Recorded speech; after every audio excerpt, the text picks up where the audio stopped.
Extremely important for the Turkish and Middle Eastern police officers to have a positive impact on the community, because we want the community's buy-in in order to have a safer New York City.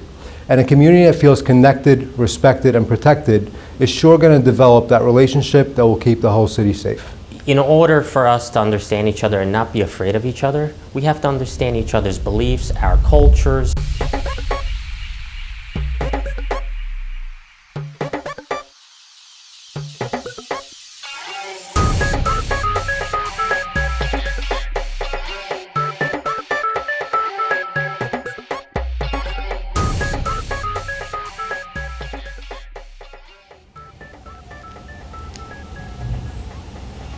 There are currently 20 to 22,000 Jews live in Iran, and there are also around 300,000 Christians. Islam and also Judaism and Christianity. Islam, we have Christianity, and we also have Judaism. Christian from Egypt and Muslim. It's Christian and Muslim. Muslims, Christians, and Jews.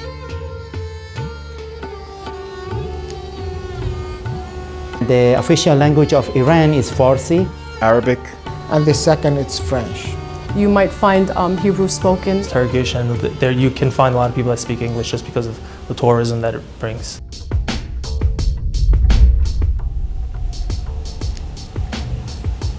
In Iran, there's a dress code that is special for women. They have to follow. They have to wear hijab. They have to cover all their body. In the past years, modern. They're into modern clothes. They're very Western. You won't see other places is what we call a thobe. And basically that's a fitted dress, usually in a dark color such as black, and it has cross stitches on it, which is a cross that stitch is kind of like an X. And depending on what region you're from in Palestine, it uses specific colors and patterns. So the women as well, they wear the hijab covering their entire face, and some just cover their hair. Men wear long robes, but also carry daggers with them. Fashion trend, I would say it's more modern now. But at the same time, we're a country that still holds its cultural values. So you could see people wearing a hijab or some sort of a headscarf. We follow Europe, probably Paris fashion. One of the most famous dishes I would say would be sabaya, which has a lot of layers of dough, but also they eat it with honey. And also asid, pretty much made out of wheat, and they dip it with soup. Kushari, the pastas from Italy, the rice from Asia, sauce from Latin America. Grape leaf and baba ganoush, hummus, and tabbouleh. Zabon, it's a dry pastries, not that fattening. So.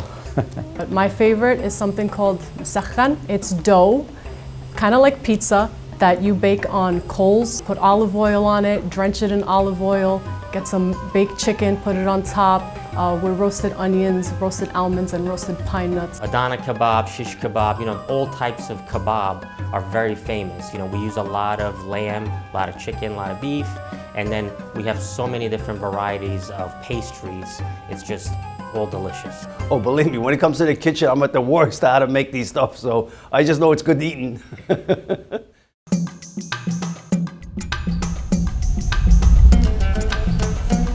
It's a Baba Karam dance that were performed from old Persian Empire. And we have dabki.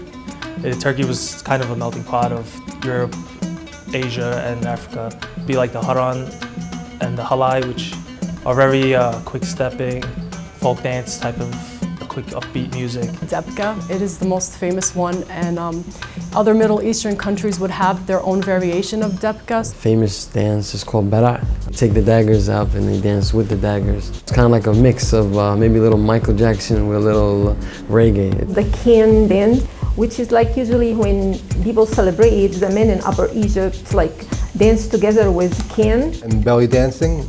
And I'm not going to demonstrate belly dancing for you.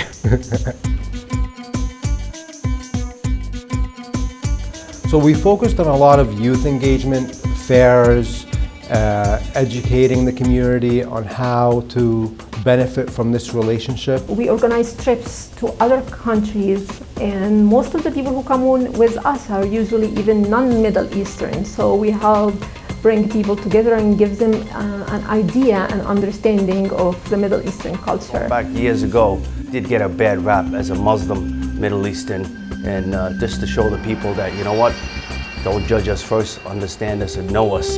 Cultural diversity equals strength. And again, being NYPD, being New York City, we're going to continue to strive that goal. And the only way to do that is get to know people, get to know each other, get to know every different religion, get to know every different culture, race. Yet we're different, yet we're all the same.